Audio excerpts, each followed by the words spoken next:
O quão profundo foi Sêneca quando disse: o homem que sofre antes do necessário, sofre mais que o necessário. Apressa-te a viver bem e pensa que cada dia é por si só uma vida.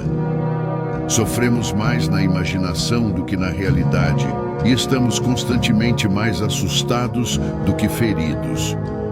Quando se navega sem destino, nenhum vento é favorável. A raiva é a mais desprezível das paixões, pois rouba a razão enquanto finge dar força. Nisto erramos, em ver a morte à nossa frente como um acontecimento futuro, enquanto grande parte dela já ficou para trás.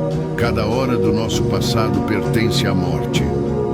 Procura a satisfação de veres morrer os teus vícios antes de ti. Cada um é tão infeliz quanto acredita ser.